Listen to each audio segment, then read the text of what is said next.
नमस्ते, आप सभी का स्वागत है आज के इस कार्यक्रम में। हमारे साथ जुड़ गए हैं कर्नल अजय रैना जी और उनसे हम बात करेंगे कुछ जियोपॉलिटिक्स की। आज थोड़ा-सा जो कैनवस है, वो थोड़ा ब्रॉडर रहेगा और वो हम जियोपॉलिटिक्स की बात करेंगे। आप सभी से अनुरोध है कि कृपया चैनल को सब्सक्राइब कर लें, वीडियो को लाइक कर लें और क्यूआर को स्कैन करके आपका पत्रम पुष्पम सहयोग जारी रखें। स्वागत है आपका कर्नल रैना। एक बार नमस्कार फिर सर, डायलॉग आपको पर। दर्शकों को जी। तो जो अब भारत और पाकिस्तान का एक छोटा-सा 3.5 दिन का जो युद्ध हुआ, जिसमें पाकिस्तान पूरी तरह से पिट गया है, ऐसा मुझे लगता है अब पहली बार मैं देख रहा हूँ कि जो डिफेंस एनालिस्ट हैं दुनिया में, उनमें लगभग यूनानिमिटी है, लगभग वो एक मत है कि हाँ भाई, पाकिस्तान पूरी तरह से पिट गया। और इसी संदर्भ में आज एक टाइम्स ऑफ इंडिया में एक आर्टिकल निकला था और उसमें आर्टिकल में यूएस इंटेल की एक रिपोर्ट का उल्लेख था। और वो यूएस इंटेल की जो रिपोर्ट है वो बड़ी इंटरेस्टिंग लगी मुझको, इसलिए लगी क्योंकि वो जो भी बात कर रही है वो पाकिस्तान को तो उसमें कहीं गिनी नहीं रही है। क्योंकि उसका जो हेडलाइन है वो कहती है, for India China is main rival and Pak an ancillary security issue. Ancillary security issue है पाकिस्तान। तो आप इससे सहमत हैं? बिल्कुल सहमत है सर। और आपने शुरुआत की कि defence experts across the world मान रहे हैं। आप नैरेटिव देखिए सर, पहले वो कहते रहे कि पाकिस्तान को कुछ नहीं हुआ, फिर जब एक भी सैटेलाइट फोटोग्राफ नॉट चाइना भी प्रोड्यूस नहीं कर पाया टू फेवर पाकिस्तान, तो उन्होंने कहना शुरू कर दिया कि यार भारत ने मारा है लेकिन पूरा मारना चाहिए था। वीक रिस्पॉन्स, कल एक बंदे ने लिखा कि वीक रिस्पॉन्स, इजरायली ने आर्टिकल लिखा था, तो मैंने उसको थोड़ा चेपा, फिर बाद में वो 1-to-1 बात करने पे आ गया, आराम से बात कर रहा था।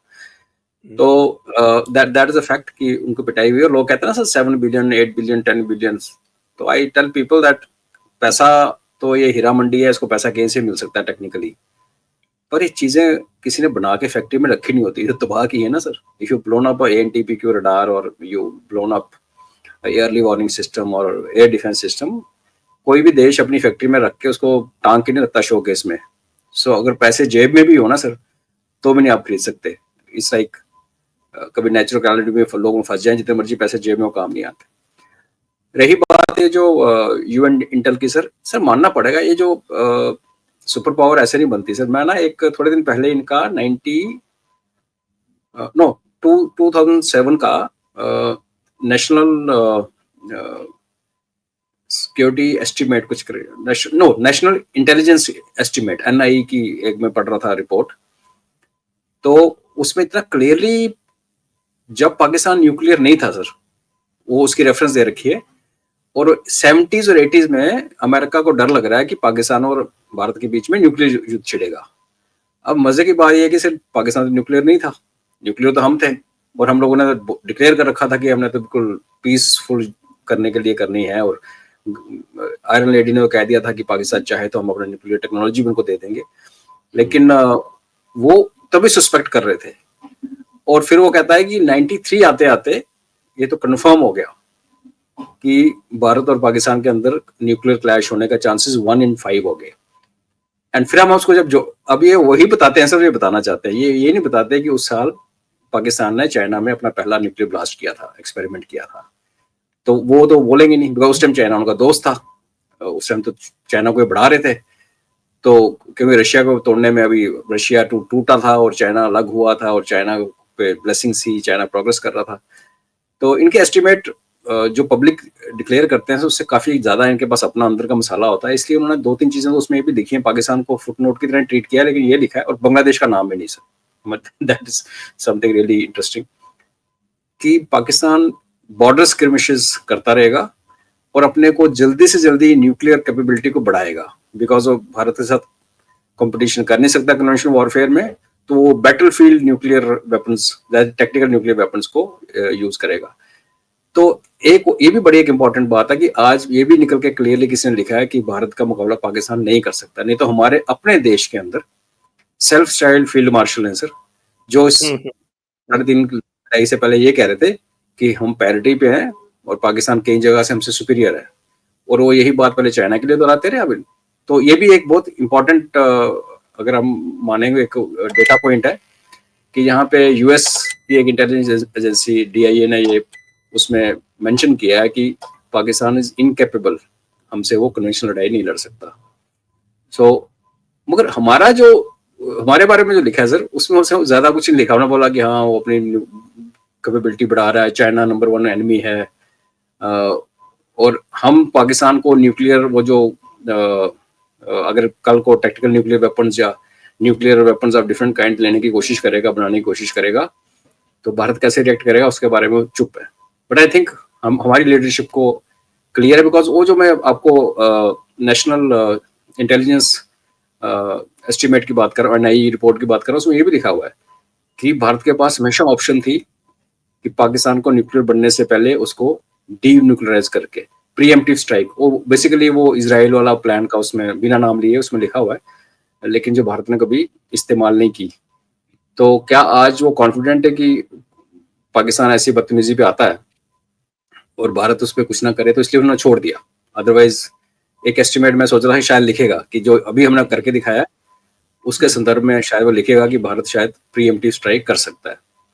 और आई थिंक जब प्रधानमंत्री ने ये कहा ना सर कि ऑपरेशन सिंदूर चल रहा है एंड हम उसके बाद काइनेटिक रिस्पॉन्स नहीं देख रहे, एक्चुअली LC भी अभी चुप है, LC के ऊपर भी अभी शांति छा गई है।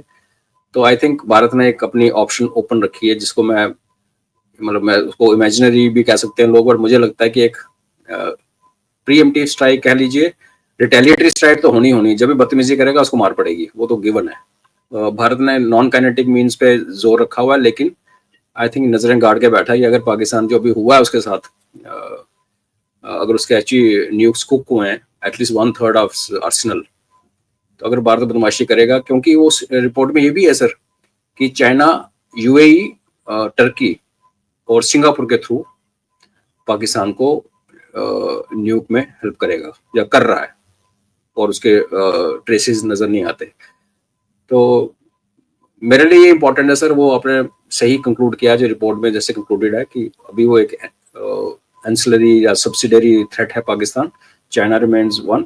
बट हमें ये भी नहीं भूलना चाहिए कि चाइना और फिर बांग्लादेश के बीच में अगर जिहादी एलिमेंट और हमारे अंदर के जिहादी एलिमेंट, तो मेरे को तो लड़ाई कहीं और नजर आती है सर होते हुए, कि हमें हमेशा हम कहते हैं कि अंदर की, बाहर की आई थिंक हम संभाल लेंगे सर। भारत ने इलस्ट्रेट करके दिखा दिया दुनिया को, तुम्हारी ऐसी की तैसी, चाइना अमेरिका सबको ठोक दिया। अंदर वाला एक खतरा है जिसमें पाकिस्तान और बांग्लादेश का role can not be ruled out sir.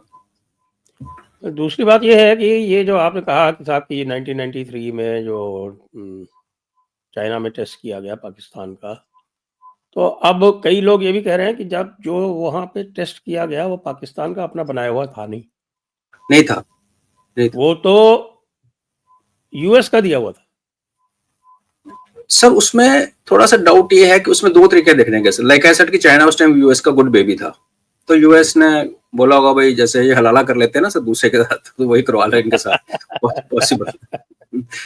दूसरा, अगर आप 98 में जब आते हैं, 99 का जो अपना हमारे टेस्ट के बाद हुआ, और वो के भी क्लियर लग ही रहा है कि अमेरिका की मदद से हुआ है, वो भी पाकिस्तान का अपना नहीं था। तो क्या अमेरिका ने इसलिए किया है कि उनको पता था कि चाइना के साथ मिलकर करके आया, तो अभी हम करते हैं सपोर्ट, और लाइक जो बाद में खबरें आई कि उन्होंने यहाँ पे एक रखा था आर्सेनल फॉर फ्यूचर यूज। तो दोनों पॉसिबिलिटीज हैं सर। 99 वाला तो क्लियर यूएस का है, देयर इज नो डाउट। वो तो यूएस रातों रात सर कोई नहीं कह सकता कि आज भारत ने किया, हमने 25 साल लगा दिए सर पीसफुल से नॉन पीसफुल में जाते हुए, इन्होंने 25 दिन में कर दिया। I mean it's impossible. पर हाँ, वो 93 वाली एनिग्मा सर वो रहेगी जब तक कोई उठ के लिख के बुक ना लिखे इसके ऊपर। इधर वे पाकिस्तान का नहीं था, that is the bottom line sir. Possible है इधर वे पाकिस्तान का नहीं था। और अभी खास तौर से क्योंकि जो किराना हिल वाला जो किस्सा है ना, वो किराना हिल वाला किस्सा वो एक बहुत ही गहरा किस्सा है, मुझे ऐसा लगता है। वो इसको हल्के फुल्के में नहीं लिया जा सकता कि साहब पूरी दुनिया देख रही है कि वहां पर आपने एंट्रेंस पे बॉम्ब मारे। भाई पाकिस्तान ने खुद ने तो नहीं मारे तो भारत नहीं है, सारी दुनिया के डिफेंस एनालिस्ट कह रहे हैं कि भाई आपने मारे वहां पर, और सारी दुनिया के एनालिस्ट कह रहे हैं कि भाई वो उनका जो न्यूक्लियर ठिकाना है वहां पे उनके न्यूक्लियर वेपन्स है, डिलीवरी सिस्टम्स है, और उसके बाद फिर आप आराम से बैठ के कहते हैं अरे हमें तो पता ही नहीं, हमें तो पता ही नहीं। सर इसको डिकोड करने उसमें की आवश्यकता है गहराई में। सर उसमें ये है कि इसमें हमें थोड़ा कांग्रेस को गाली भी निकालनी चाहिए और थैंक यू भी बोलना चाहिए। गाली इसलिए कि उन्होंने जो एग्रीमेंट किया था 1991 में कि हमारे न्यूक्लियर आर्सेनल का और फौज की मूवमेंट का हम एक दूसरे को बताते जाएंगे, तो आई बिलीव उस लिस्ट में जो हर साल ये एक्सचेंज करते हैं उसमें कैनाडा का नाम नहीं था। तो उस मामले में चलो इससे हमारे पास एक बहुत अच्छा बहाना मिल गया हमें कि भाई हमें तो पता ही नहीं था। लेकिन जो आप कह रहे हैं सर, उसको अगर सिंपल से सिंपल लॉजिक से, कॉमन सेंस से देखा जाए कि जो जेडी वांस उस अटैक से कुछ घंटे पहले ये बोल के साइड में बैठा हुआ था कि it's between India and Pakistan, दो देश हैं आपस में रिजॉल्व कर लेंगे, वही कूद We पड़ा। have no business, जो शब्द थे we have no business। We have no business, और 8 घंटे के अंदर आपको इतना बिजनेस हो गया कि आपका वो शुतुरमुर्ग जो ट्रम्प है वो ट्वीट करने पे लगा और बाद में अपना फेस उसने लॉस किया। वो तो कॉमन सेंस। दूसरा, कुछ लोगों ने सर ट्विटर पे शेयर किए हैं फोटोग्राफ जिसमें ये भी दिखाया जा रहा है कि उसमें कुछ शॉट्स जो हैं वो डीप पेनिट्रेशन पे हुए हैं। दैट मीन्स मिसाइल अंदर घुसी है, जिस तरीके हमने बालाकोट में मारी थी सर, कि जो मिसाइल डिले एक्शन के साथ होती है, और वो बिकॉज स्पीड, यस सर, जो स्पाइस मिसाइल है जो रफाल स्पाइस इज और वन, मिराज से चलाते हैं। Spice and scalp, these are those kinds. तो उसका ये मतलब हुआ कि अंदर जाके सर उसने, जिसको हमारे लोकल कोलोकियल लैंग्वेज में कहते हैं कि लंका लगा दी उसके अंदर। तो ब्लास्ट नहीं हुआ, जो मेरे ख्याल से आई थिंक इन्होंने कैलकुलेशन की होगी कि ब्लास्ट हम नहीं चाहते थे। तो उसके अंदर नॉट ओनली न्यूक्स कुक हुए सर, अगर पाकिस्तान डेस्परेट हो रहा था सर, और उसके उस दिन एक दिन पहले आई थिंक जो लाइव बैठे हुए थे बात भी कर रहे थे, तो वही भी खबर आने लगी शुरू हुई थी कि मुनीर कह रहा है कि मैं यूज करूंगा न्यूक्स। तो आई थिंक तब पाकिस्तान भागा अमेरिका, वो खबर भी थी। तो उस सबको जोड़ के देखा जाए तो आप न्यूक्स ऐसे तो नहीं सर उठाया और शो पीस उठाया और कपड़ा रेडीमेड कपड़ा पहन के चल पड़े। तो naturally there must be team, scientist, experts inside the facility. अगर उनको थोड़ा सा भी इंटेंट था, जो कि लग रहा था, बिकॉज उनको तो हैंडीकैप कर दिया था भारत ने, क्रिपल कर दिया था।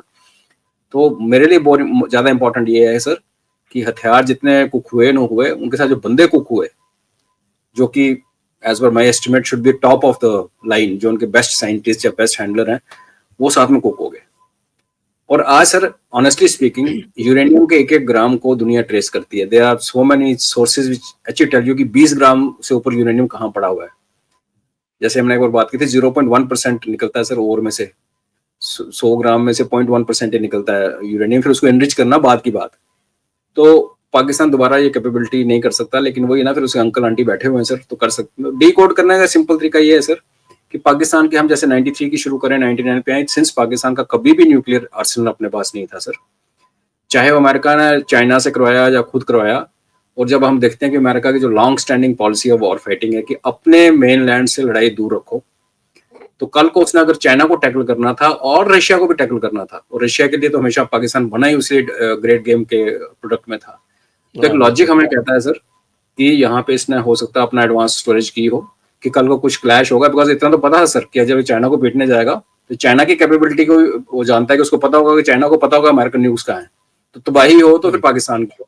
और इसको हम एक और तरीके से जोड़ के देख सकते हैं कि इसराइल में नेटो का सबसे बड़ा, साउथ ऑफ नेटो इनफैक्ट सबसे बड़ा अम्युनिशन कन्वेंशनल वेपन्स का अमेरिका ने वहां रखा था सर।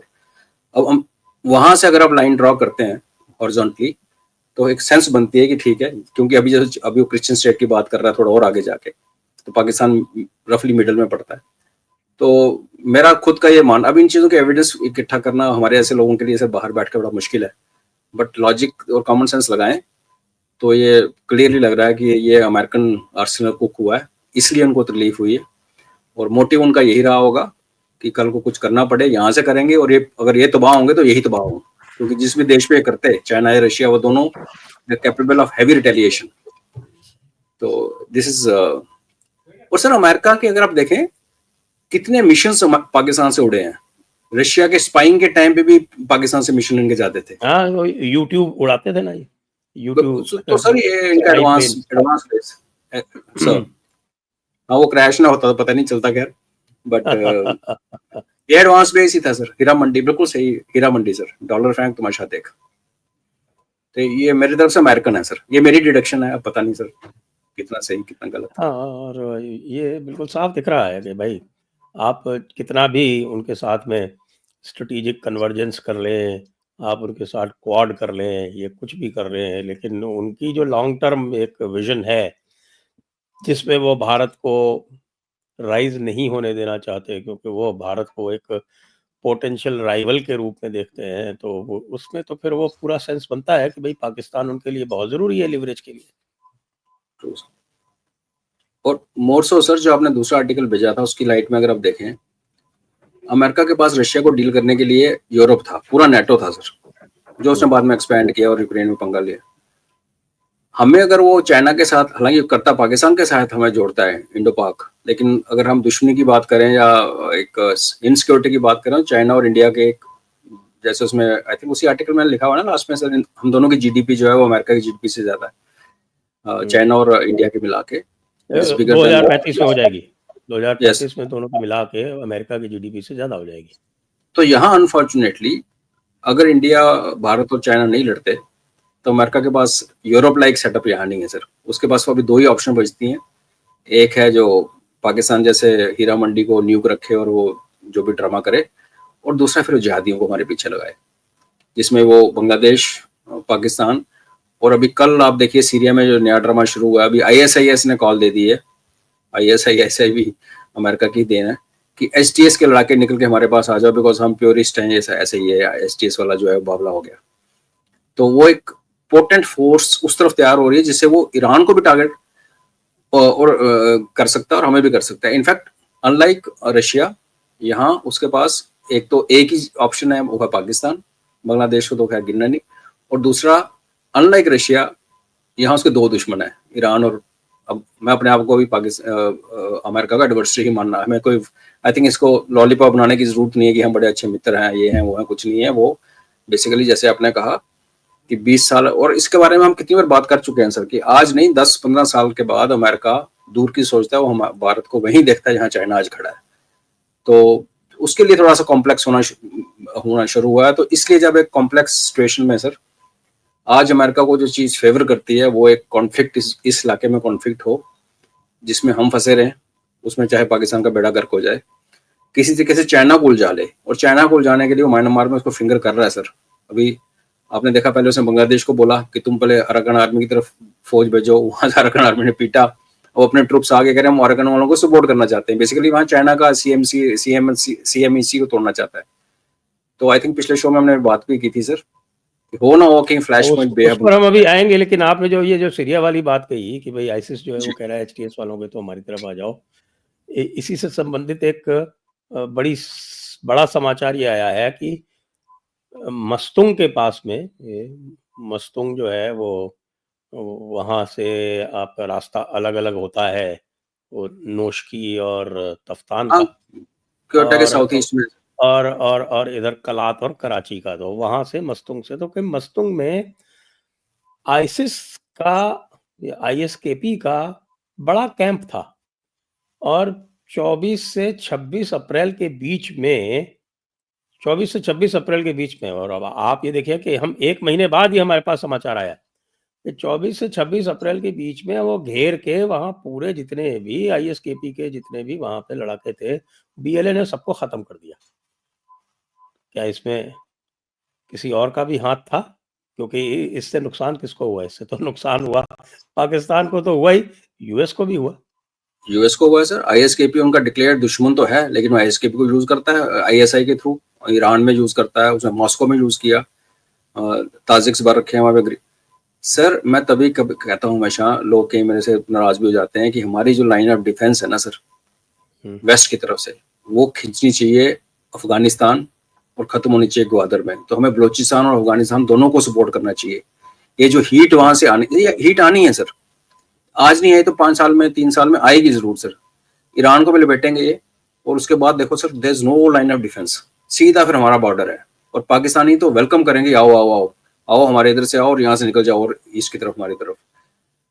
तो अगर आप ये पूछ रहे हैं कि किसी और का हाथ है, तो मुझे पता नहीं, बट मैं कहूँगा हमारा हाथ होना चाहिए सर। और हमें और रीजन है कि अगर सर, और जो आपने लोकेशन बताई, देखिए हार्ट ऑफ बलूचिस्तान है प्रैक्टिकली। जैसे आपने कहा वहां से रास्ते निकलते हैं, आप क्वेटा के साउथ ईस्ट में बैठे हो नीचे, तो आप बिल्कुल, तो कहाँ उन्होंने अंदर कैंप लगा रखा है सर? पहले हम सुनते थे आईएसकेपी सदर्न वजीरिस्तान में किसी कोने में पड़ा हुआ है, कोई तो हाँ थोड़ा थोड़ा बलूचिस्तान में ऊपर क्वेटा के नॉर्थ में है, थोड़ा सा नीचे नहीं है। अब देखो कहाँ आगे बैठ गए। तो इसलिए तो मैं कितनी देर से आपके शो के थ्रू भी रिक्वेस्ट करता हूँ गवर्नमेंट ऑफ इंडिया को कि ये जो हमारी डिफेंस लाइन बनेगी, अफगानिस्तान जो आईएसकेपी को मार रहा है, और बीएलए जिसने आईएसकेपी को मारना शुरू किया है, और टीटीपी भी, जब टीटीए मार रहा है तो टीटीपी भी मारेगी, उन्होंने मारा भी है। तो ये जो लाइन है इसको हमने स्ट्रेंथन करना पड़ेगा सर, इससे पहले कि हम पाकिस्तान को टुकड़े टुकड़े, वो तो करना ही है, लेकिन यहाँ में फ्रेंडली रिजीम बिठा के और उनको मिलिटरीली स्ट्रॉन्ग करना पड़ेगा। और बेस्ट पार्ट क्या है सर, इन दोनों चीज़ों को स्ट्रॉन्ग करने से हमें इमीडिएटली हमारे ऊपर खतरा नहीं आता, बिकॉज हमसे वो दूर है और हमें कोई टेरिटोरियल एम्बिशन तो है नहीं कि हम जाके बलूचिस्तान में कब्जा करें। तो एक रिस्पेक्टेबल डिस्टेंस पे फ्रेंडली नेशंस, और बीच में गंदा सा उनका पंजाब, PAN वाला Punjab, and Sindh of course, that can be discuss later. तो ये इंपॉर्टेंट डेवलपमेंट है सर, और ये खबर भी उनसे लीक आई है, आईएसकेपी की तरफ से आई है, बीएलए ने कुछ नहीं बोला। आईएसकेपी की तरफ से आई है, बीएलए वालों ने लीक नहीं किया है। लेकिन मेरा जो इसमें, मैं जो इसको डिकोड करता हूँ वो ये है कि भाई अमेरिका, क्योंकि अब अमेरिका भी जो है ना वो पूरा व्यापारी है, तो वो भी जो है वो बलूचिस्तान को तब तक सपोर्ट नहीं करेगा जब तक उसको ये नहीं लग जाएगा कि भाई बलूचिस्तान तो अब पूरी तरह से अब इंडिपेंडेंस के पास ही पहुंच गया।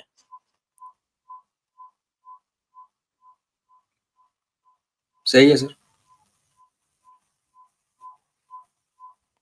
क्योंकि उसका इन्वेस्टमेंट पाकिस्तान में है, और वो पाकिस्तान, एक यूनाइटेड पाकिस्तान, वो भारत को ज़्यादा तकलीफ दे सकता है बशर्ते कि एक खाली एक छोटा सा उनका पंजाब।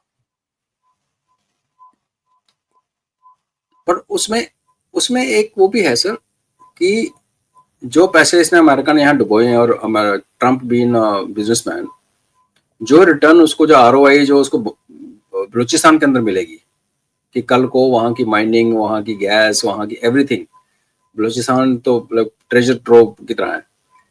वो करके भी अगर अमेरिका क्या करे सर, बलोचों को भी खुश रखे, और पंजाबीज को तो जहां से डॉलर मिलेंगे उधर भागेंगे सर। तो पंजाब को भी वो एक उनको बोलेगा यार, अब देखो तुम पिछली बार भी टूटे थे, बांग्लादेश बन गया, चलो अच्छा हुआ, अब ये बलोची तुम्हें तंग कर रहे थे, अच्छा हुआ, अब तुम रहो और ऐश करो, तुम सराइके वराइके को मारो, मुजरे उजरे देखो, पैसे लो। तो वो एक बेस यहाँ भी उस पर कंट्रोल, पाकिस्तान को खैर सही बात है आपकी, अमेरिका छोड़ नहीं सकता सर, पर मैं कहता हूँ तोड़ के भी वो मैनेज कर सकता है, बट अभी उनके ऊपर है। बट अगर ये जो हमारी ताश के पत्ते खुल गए सर अमेरिका के साथ, तो अभी जो हमारी BLA की सपोर्ट है, जो मैं नहीं कह रहा, मनमोहन सिंह ने कहा था, तो वो भी थोड़ा सा भी एक रीअलाइनमेंट होगी सर। जा तो क्योंकि अमेरिका भी ISKP को यूज तो करता है सर, बट ISKP का डर उसको भी है, उनका डिक्लेयर्ड दुश्मन है, और यूरोप में ISKP के सेल्स ऑलरेडी प्रेजेंट है। अमेरिका में ISKP की खबर नहीं है, तो मैं भी इज टेकिंग इट इजी। तो ये गेम थोड़ी सी गंदी होती जा रही है सर यहाँ पे। अब भारत अगर BLA को सपोर्ट करता है, और BLA को अमेरिका सपोर्ट नहीं करता, ISKP को मारता है, और ISKP ISI की एसेट है, ISI अमेरिका की एसेट है, तो एक शमोजल था बड़ी गंदी सी खिचड़ी बन रही है सर। इसमें सब में जो है ये ISI, ये जो अमेरिका है ना, इसका रोल जो है बड़ा ड्यूबियस है। जो अभी एक मैंने आपके साथ दूसरा आर्टिकल शेयर किया था, वो मिनहाज मर्चेंट का आर्टिकल है, वो ओपन मैगजीन में जो आया था, और उसमें ये बता रहे हैं कि उसका जो क्रक्स है वो ये है कि भाई पूरा का पूरा वेस्ट जो है वो बड़ा सशंकित है, यार ये भारत जो है ये राइज ना हो जाए। हालांकि ये हमको कंपटीशन नहीं दे रहा है, चाइना की तरह नहीं है कि चाइना जो है हमारे लिए डायरेक्ट थ्रेट बन गया, लेकिन एक पावरफुल इंडिया जो है वो अगर मान लीजिए कल को चाइना के साथ मिल गया, या RIC जिसकी बात हो रही है, वो ब्रिक्स में से उन्होंने ब्राजील को और साउथ अफ्रीका को तो डरा के बाहर कर दिया, लेकिन ना तो रशिया काबू में आ रहा, ना चाइना काबू में आ रहा, ना इंडिया काबू में आ रहा। अब आप ये देखें हैं कि इंडिया के साथ में ट्रेड डील जो थी वो ट्रम्प बाबू ने अनाउंस कर दी अपनी तरफ से, और डॉक्टर जयशंकर ने कहा कि भाई जब दोनों के इंटरेस्ट सर्व होंगे, म्यूचुअली बेनिफिशियल होगी, तभी तो ट्रेड डील होगी। और भारत ने एक तरह से वो ट्रेड डील को डेफर कर दिया। तो अब ये जो RIC है, इसका उपाय ट्रंप को मिल नहीं रहा है और ट्रंप जो है वो लगातार फंसता चला जा रहा है। ऐसा लग रहा है कि ट्रंप बिल्कुल कंफ्यूज हो गया है, मडल्ड अप हो गया है। मडल्ड अप हमारे मारवाड़ी में एक बड़ा अच्छा सा शब्द है, बोलते हैं डाफाचूक। तो वो डाफाचूक हो गया है। सर आज जयपुर डायलॉग ने बड़ा अच्छा एक कार्टून पोस्ट किया था ट्विटर पे, जिसमें वो दोनों हाथों से गोलियां चला रहा है और अपने पैरों में सुराख कर ही जा रहा है, लेट के बैठ के गोली मार रहा है ना। तो आई थिंक बहुत बहुत ज्यादा अच्छी वो डिपिक्शन आपने की, आपकी टीम ने। तो अभी जो आज स्टेटमेंट आया कि क्रेजी हो रहा है प्यूटिन, ट्रंप कह रहा है प्यूटिन क्रेजी हो रहा है और जेलेंस्की भी किसी की बात नहीं सुनता, जो भी है। तो अभी जो खबर निकल के आ रही है, जो उनके जो 88 congressman are now moving a motion की फुल सैंक्शन लगाया जाए रशिया के ऊपर, और जो देश रशिया से तेल वगैरह खरीदते हैं जैसे कि भारत, उनके ऊपर भी 500% ड्यूटी लगाई जाए। तो सर आप इससे बताओ, इससे बड़ा सुसाइड अमेरिकन कभी कर सकते हैं सर? और वो उसमें पहले कहा गया कि नहीं the guy was move the motion, वो देख रहा है ट्रंप की तरफ, ट्रंप हाँ बोलेगा तो इस मोशन को मूव करेगा। वो कहता मैंने काफी इंतजार कर लिया, मैं मूव कर रहा हूँ, और 88 कांग्रेसमैन को इग्नोर नहीं किया जा सकता।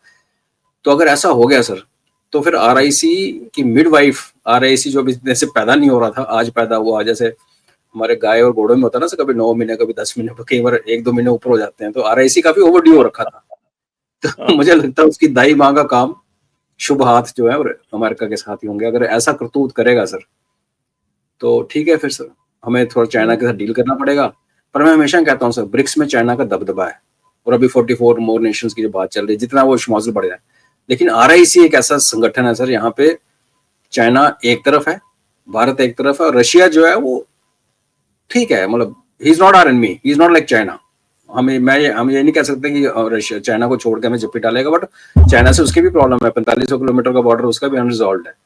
तो एटलीस्ट आरआईसी में 2-1 नहीं तो 1.8 1.2 का एक फेवरेबल इक्वेशन बनती है भारत के लिए, जो कि किसी और फोरम में नहीं बनती। और अगर अमेरिका ये करता है सर, 500% ये लगाता है, वो करता है, तो फिर तो आरआईसी बना सर, फिर तो कोई ऑप्शन नहीं, हमारे पास भी कोई ऑप्शन नहीं है। फिर America has done a suicide, वो मिडवाइफ बनेगा इसका, और होना भी चाहिए सर। हमें तो है, लेकिन वो आप जो कह रहे हैं ना, जिस तरह से जिस रास्ते में चल रहा है अमेरिका, उसमें तो लगता है यही है कि ये करके रहेगा वो, क्योंकि अजीब अजीब सी हरकतें हो रही हैं। कभी कोई भी उनका वो सक्सेसफुल नहीं है, जहाँ भी जा रहे हैं वहाँ पे मजाक उड़ रहा है। जिसको देखिए वो जेफरे सैक्स जैसे लोग जो थे, जो कि ट्रंप को फेवर कर रहे थे उसकी यूक्रेन पॉलिसी पे, वो भी अब ट्रंप की आलोचना करने लगे। वो तो पैंट उतारने में लगा दिन रात बोलता भी हाँ, अच्छा है, कह रहा है इसको कुछ पता ही नहीं है। ये तो खाली जो है, वो जो मैं डे 2 को अपने जो कोर्स के डे 2 पे जो पढ़ाता हूँ, वो भी इसकी समझ में नहीं आया। He never reached day 2। ये तो डे 1 में भी अटका नहीं पहुंचा ये। तो वो तो एक ही बस उसके फॉरेन पॉलिसी और इकोनॉमिक पॉलिसी का एक ही मंत्र है, tariff tariff tariff tariff tariff tariff. अरे भाई, खाली टैरिफ से सब कुछ हो जाता है क्या? नहीं चलते, दुनिया नहीं चलती सर। तो बड़ी ही विचित्र स्थिति बना रखी है उसने अपनी। अब थोड़ा चलते हैं बांग्लादेश की तरफ। हेमंत बिश्व शर्मा जी का आपने ट्वीट देख लिया होगा। बिल्कुल देखा सर, बड़ा प्यार से बोलते हैं वो, मैं कुछ नहीं कह रहा, मैं सिर्फ मैं याद करा रहा हूँ। और सही बात है सर, अगर अमेरिका बैठ के ग्रीनलैंड की बात करता है, पनामा कैनाल की बात करता है, तो हमें भी ये बातें करनी चाहिए सर। एग्रेशन इन माइंड तो लेके आए, बाकी एग्रेशन इन एक्ट तो है। और जैसे जिस दिन हमने ये अनाउंस कर दिया कि act of war, terror will be taken as act of war sir, तो हमने ये तो नहीं कहा कि सिर्फ पाकिस्तान के लिए लागू है, वो इनके लिए भी लागू है, बांग्लादेश में भी लागू। तो कल को इस तरफ कुछ हुआ और जिसमें कंगालू पकड़े गए, और कंगालू तो यहाँ हर चीज में इन्वॉल्व है sir, then we have the right sir. वही 4-6 घंटे की आपको बताया था सर, 2 रिवर इधर है और वहां तो वो भी नहीं है, तो 6 घंटे में ऑपरेशन खत्म हो जाएगा सर, इतना टाइम लगेगा। और सर इम्पोर्टेंट भी है, ये चाइना आके एयर स्ट्रिप बना रहा है, World War II वाली जो बनाने के उसमें जो बात चल रही है, कल को तंग करेगा सर, बहुत तंग करेगा, बिकॉज उसकी लोकेशन अगर आप देखें तो वो हमारे पूरे नॉर्थ ईस्ट में जितने हमारे बेसिस हैं, एयर बेसिस, उन सब पे वो दबा के स्नूपिंग करेगा, पीस टाइम में तंग करेगा। और अभी जैसे हमने एयर डिफेंस को चुपचाप रिहर्स किया, रडार्स ओपन की, वो उसमें भी एक तरीका होता है सर, आप रडार की शक्ल उतर मोड़ देते हो मुंह, ताकि दुश्मन को ना पता चले, और आप तैयारी करके तैयार थे, और जब ये हुआ पाकिस्तान का तो हम उनको रिटेलिएट की। तो ये सब ये तैयारियां, ये एक्सरसाइज, हमारी फ्रिक्वेंसीज, हमारे ड्रिल्स, ये सब मॉनिटर करेगा। लड़ाई के टाइम पे मुझे ज्यादा खतरा नहीं है उस एयरबेस से, क्या कर लेगा, बिकॉज वो ठोक देंगे, हम लोग भी ठोकेंगे सर, तीन तरफ से ठुक भी सकता है ना सर, फिर हमारा तीन तरफ भारत है, लेकिन वो पहले जो तंग करेगा। और एक बहुत बड़ा इरिटेंट हमारे एक कांटा जैसे घुसा था पसलियों में, तो वो सिचुएशन बन रही है। लेकिन अभी आज जो यूनुस भाई और उसका चल रहा है आर्मी चीफ हाँ, का वो पंगा, क्या चल रहा है साहब, आपके पास क्या समाचार है? बड़ी कॉन्फ्लिक्टिंग न्यूज आ रही है। समाचार ये है कि वकर ने सर वही कर रहा है जो ये कर रहा है इधर मुनीर, नहीं उसकी वो अच्छी कॉपी है, बट उसने एक बेसिक क्या करके रखा है कि मैंने पॉलिटिक्स में मेरे को इंटरेस्ट नहीं है, और यही मुनीर भी करता है। मुल्ला मुनीर सब कुछ करता है पीछे रह के, लेकिन कहता मुझे कोई डिक्टेटर बनने का शौक नहीं, प्रेसिडेंट बनने का शौक नहीं है। उसने भी यही कहा है, उसने कहा तो है, लेकिन अब देखिए सब ऑल पार्टीज मीट हुई, सबने कहा तो दिसंबर में इलेक्शन अनाउंस कर। वो कहता है यूसुफ कह रहा है नहीं वॉर लाइक सिचुएशन है देश में, और यूनुस के जो सपोर्टर्स हैं वो कहते हैं कि अच्छा भाई अगर तुम यूनुस पे प्रेशर डालोगे तो हम सड़क पे आ जाएंगे जैसे पिछली बार आए थे। तो एक्चुअली एक सिविल वॉर टाइप सिचुएशन है, जिसमें आर्मी चीफ जो है वो साइड पे रह के, और देखो जो एनएसए लेके आया सर, ये जो यूनुस, उसने क्या डिमांड रखी सर? एक हमारे जो है डिप कमांडर होता है सर, जैसे अभी बर्मा बांग्लादेश आर्मी छोटी आर्मी है, it's not like Indian army, एक डिवीजन के अंदर 4 से 5 ब्रिगेडियर होते हैं सर जीओसी के नीचे। उसने आते जो लिस्ट पकड़ाई थी ना आर्मी चीफ, उसने 20 ब्रिगेडियर मांगे थे, 20 ब्रिगेडियर्स। मतलब वो आर्मी कमांडर से ऊपर बनने के चक्कर में था, छोटी सी फौज का मतलब चीफ हो। तो एनएसए और प्राइम मिनिस्टर एक तरफ, आर्मी चीफ एक तरफ, वो आज कह रहा है मुझे पॉलिटिक्स में इंटरेस्ट नहीं है, मैं देश का भला चाहता हूँ, और यूनुस मियां पीछे हटने के लिए तैयार नहीं है। उसने सारी बीएनपी वगैरह को भी बोल दिया कि नहीं, अगले अभी 2027 में देखेंगे, मार्च अप्रैल में, उससे पहले कर ही नहीं सकते।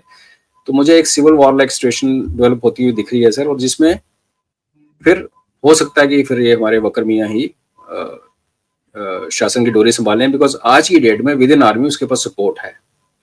परसों जो 3-4 पहले जो बांग्लादेश के ढाका में जो आर्मी ने मार्च वगैरह किया टू शो कि हम लोग वी आर इन कंट्रोल, तो एक डेमोक्रेसी के अंदर बिना प्राइम मिनिस्टर, केयर टेकर जो भी बॉस है उसको पूछे बिना अगर आर्मी चीफ ये कर लेता है, एट द सेम टाइम बिना आर्मी चीफ को पूछे हुए आप एनएसए के ऑर्डर करवा के बंदों को, फौज को अराकान आर्मी की तरफ भेज दो, वहां से पिट के वो वापस आते हैं, तो एक इट शोज कि वहाँ कंट्रोल किसी का नहीं है। लेकिन कॉम्प्लेक्स सिचुएशन ये हो गई है कि चलो चाइनीज आए चले गए, जो अमेरिकन आके वहां बैठे हैं सर। अब अमेरिका का, ट्रंप का दुश्मन था यूनुस अभी तक, इसने उसके बारे में बड़ा बोला। जब क्लिंटन हारी थी तो उसने कहा था मैं खत्म हो गई लाइफ वटेवर, और इसने पैसे भी दिए थे टू डिफीट ट्रंप। और अभी वो यूएसए को तो कह रहा है कि आन मिलो सजना, तुम आ जाओ बस मेरे साथ दोस्ती कर लो, बिकॉज मेरे को इसके बाद कहीं जाना है रिटायरमेंट के लिए, तो I come like to come to USA. तो वो अपने आप को वो लेटा हुआ है सर, यूएस को बोला जो करना करो आके। whereas Bangladeshis at large don't want, because उनको ये पता है सर जहां जिस देश में अमेरिका ने पैर रखे वो देश बर्बाद हो गया, और ये चाइना और म्यांमार के चक्कर में उनके जो जमाते इस्लामी है वो भी अमेरिका के खिलाफ है, वो भी उनके खिलाफ है। और वो तभी वो कह तो रहे ना सर, अब यूनुस के जो सपोर्टर हैं उसमें काफी सारा चंक अमेरिका के खिलाफ है, लेकिन जो यूनुस है जो अमेरिका के खिलाफ खुद था, वो अमेरिका का दोस्त बनने के चक्कर में घूम रहा है। आर्मी वालों का ये लगता है कि अपनी सॉवरेनिटी लूज हो जाएगी अगर चाइना अमेरिका को यहाँ घुसते हैं। सर आप देखिए, आपने म्यांमार में कुछ करना है, आपने एक ऐसा देश चुना कॉरिडोर खोलने के लिए, सप्लाई कॉरिडोर, जिसके पास खुद खाने के लिए कुछ नहीं है। तो ये तो क्लियरली नजर आ रहा है कि आपको यूज एंड थ्रो पॉलिसी के अंडर आपको देखा जा रहा है। कल को आपसे पोर्ट ले ली जाएगी और फिर आपको अपना मरने के लिए छोड़ दिया जाएगा। ओनली सेविंग ग्रेस ही होगी कि अगर जब तक अमेरिकन बैठे हुए हैं सर बांग्लादेश के कोस्ट पे, तब तक हम लोग ब्लॉकेड नहीं लगाएंगे, नेवल ब्लॉकेड नहीं लगाएंगे, जो लगने का चांस था। बट आई थिंक वो मैं फिर जैसे पिछली बार कहा था सर, विंडो थोड़ी नैरो हो रही है, वी शुड एक्ट। बस कोई एक्ट ऑफ टेरर यहाँ हो जाए, बड़ा दर्दनाक होगा, कुछ जाने जाएंगी, लेकिन आई थिंक उसके बाद इमीडिएटली अभी फौज इस रेडीनेस में है सर कि जो पहलगाम के टाइम पे नहीं थी, टू बी ऑनेस्ट। पिछले 8-9 साल में इतना बड़ा कुछ हुआ नहीं था, तो जो मोबिलाइज करके, तैयार करके, सब कुछ करके, फिर दुश्मन को आइडेंटिफाई करके उनकी लोकेशंस ढूंढ के एक्यूरेट, वो टाइम लगता है। टुडे आई थिंक जो एक्सरसाइज हुई है अभी तीसरा प्रहार, अभी एक मौका अगर मिला तो, एक ट्रिगर मिला तो ये काम हो जाना चाहिए।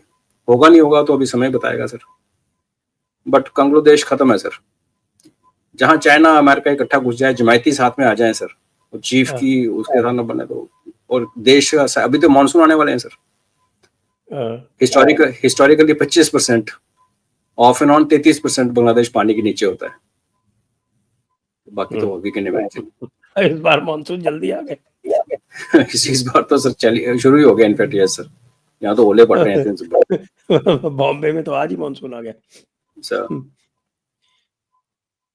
थोड़ा सा जो ये बात कर रहे थे हम कि भाई ये जो सारी जो पावर्स है, वेस्टर्न पावर्स, वो बड़ी सशंकित है, उसमें जो उनके शंका का एक मुख्य कारण ये है कि जो भारत ने अपनी मिलिट्री प्रोवेस और जो अपने इंडिजिनस कैपेबिलिटी दिखाई है, उसको लेके तो वो पूरी तरह से हिल गए। ये क्या हुआ? बिल्कुल सर, इकोनॉमिकली हम अच्छा कर रहे थे, वो दिख रहा था, फिर उनको पता था कभी हम किसी को अडानी पे शेयर करवा के, प्रेशर डलवा के स्टॉक मार्केट करवा देंगे, कभी फॉरेन इन्वेस्टर्स के पैसे निकलवा लेंगे, कभी यूएस में इंटरेस्ट रेट कम कर देंगे तो एफआईज वैसे पैसे, वो खुश थे कि इसको मैनेज कर लेंगे। उन्होंने सपने में नहीं सोचा था कि ये पीछे से आत्मनिर्भर के चक्कर में, बिकॉज उनके गुर्गे सर, यहाँ मजे की बात है, उनके जो गुर्गे यहाँ बैठे हुए हैं ना सर, वो उनको भी गलत फीड ही देते हैं। वो यहाँ पे कह रहे थे क्या आत्मनिर्भर, ये शेयर की फोटो भी बाहर से बनाई है, वट एवर। और आई थिंक इसी टाइप का फीड इन्होंने उनको भी दे रखा था कि फिक्र मत करो, कुछ नहीं होना बड़ा भारत में। स्टर्लिंग वाला को कौन सा प्लांट वो बंद करा दिया, और करवा देंगे 2-4, कोई आत्मनिर्भर नहीं होने वाला।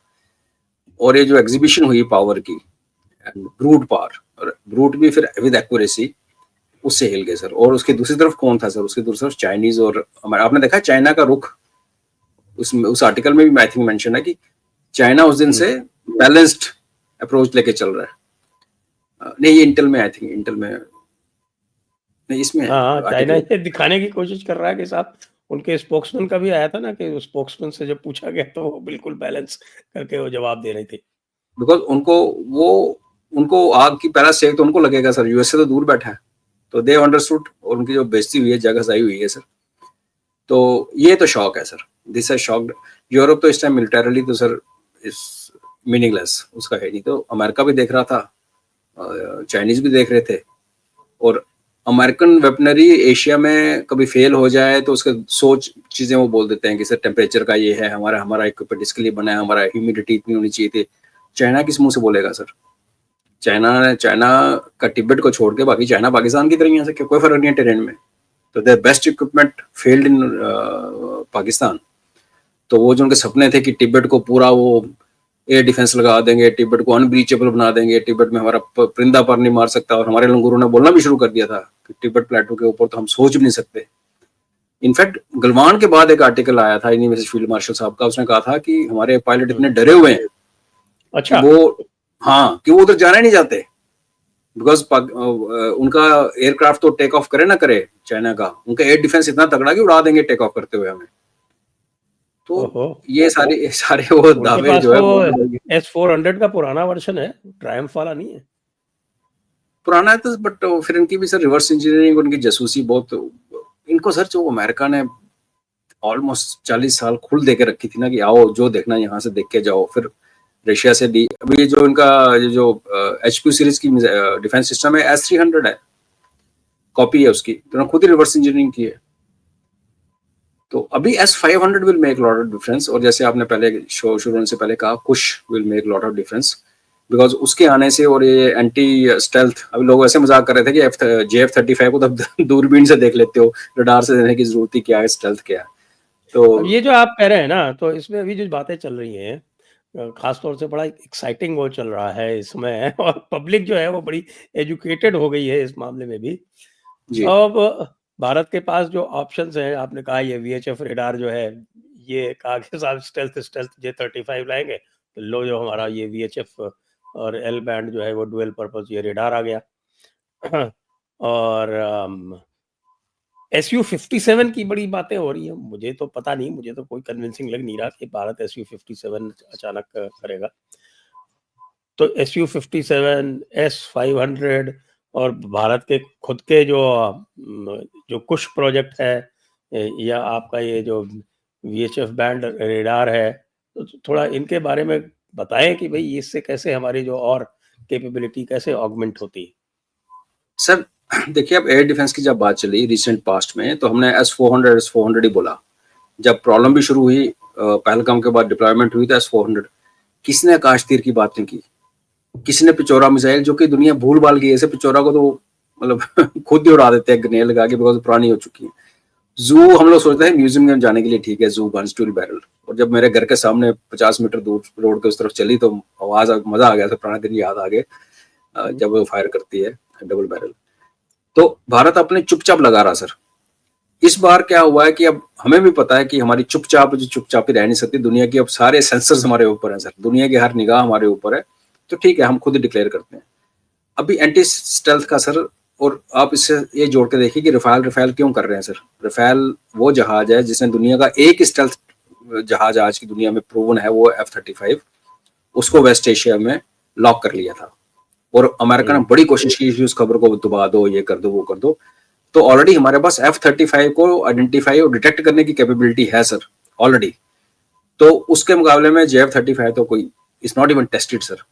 और जब वो खबर निकली तो हमारे वही फील्ड मार्शल शुरू हो गए कि अब तो हो गया, बैलेंस खत्म हो गया, बैलेंस बिगड़ गया, अब तो भारत के पास टाइम नहीं बचा।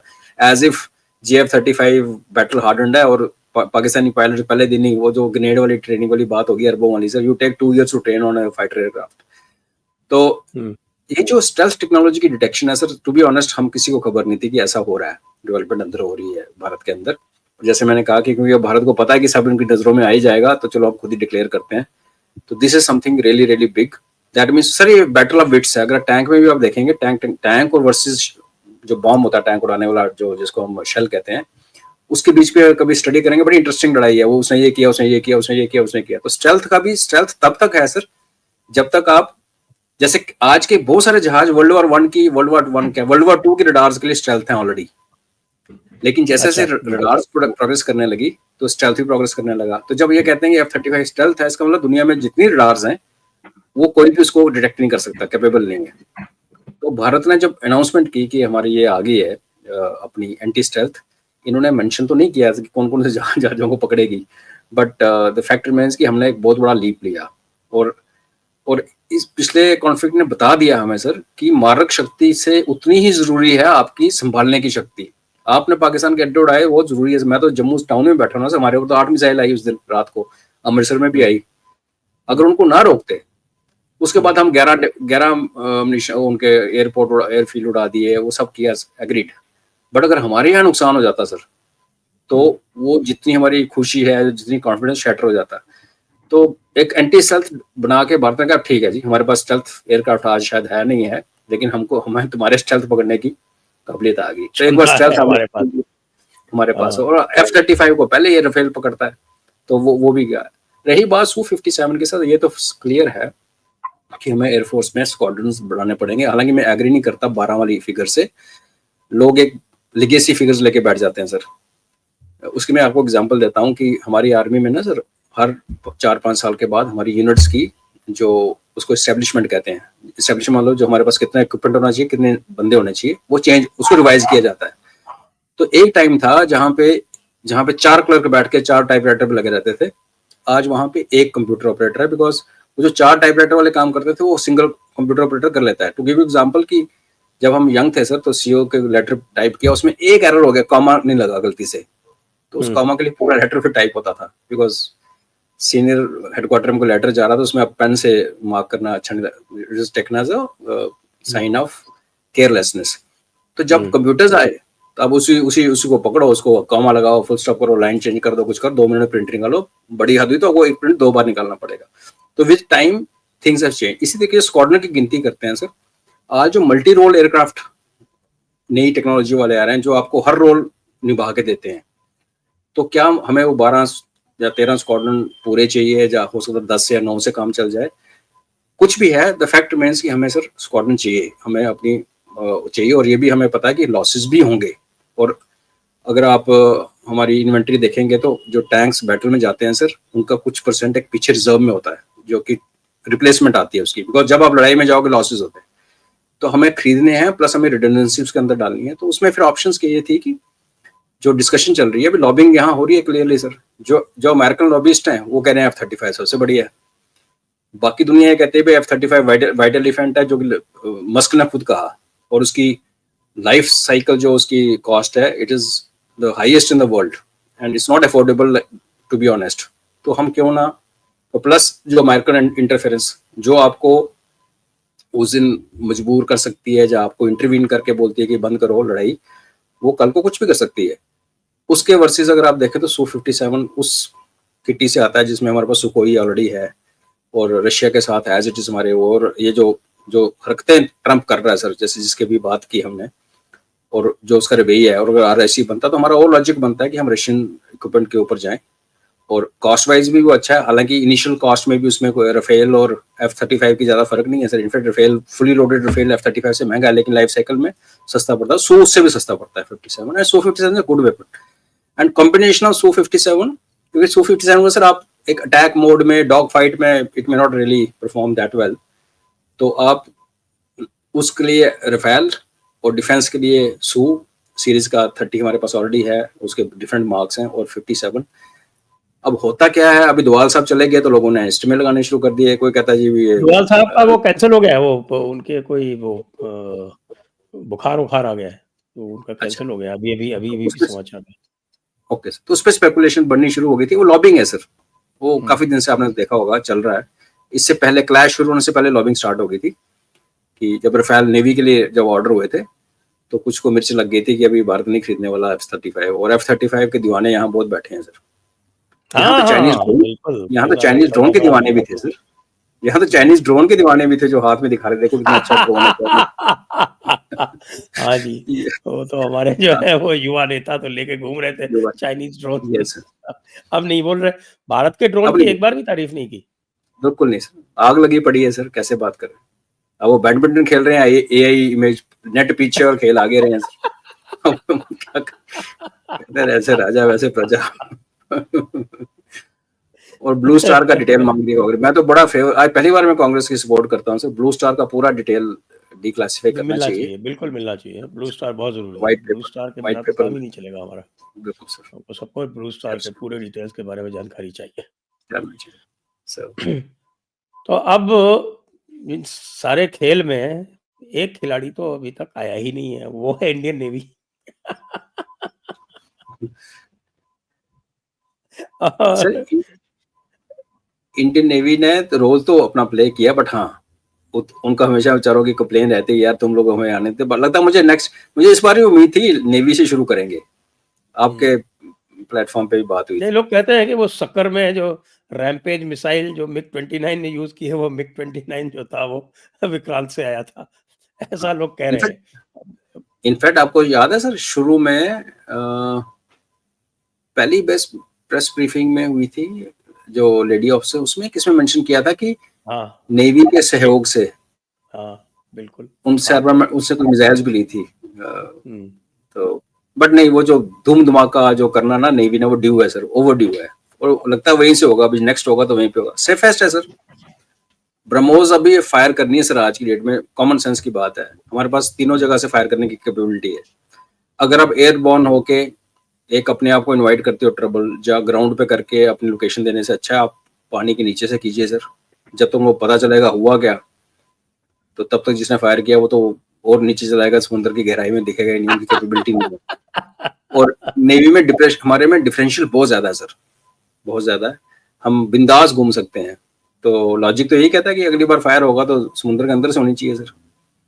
आज एक कार्टून भी घूम रहा था ना, राफेल का, समुद्र के अंदर से निकल रहा है ड्रोन, टारगेट एयरक्राफ्ट, लो एक राफेल और आया पाकिस्तानियों।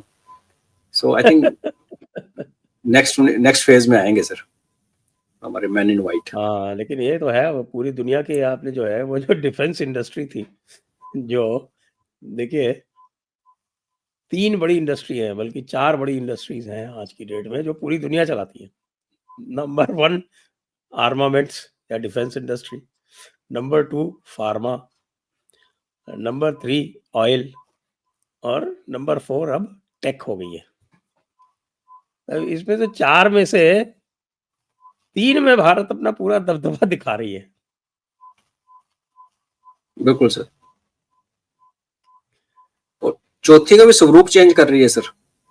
जो सोलर पे हमने काम किया है, और इलेक्ट्रिक व्हीकल्स का तो मैं खुद दीवाना नहीं हूँ सर, नेचुरली इसके अपने फॉल आउट्स हैं, बट जो हाइब्रिड गाड़ियां भी इंडियन मार्केट में अच्छी आनी शुरू हो गई हैं, तो जो डिपेंडेंस है, और जो चाहे हम एक ऑल्टरनेट फ्यूल की बात करते हैं, कुछ भी करते हैं, I think we are working on that also.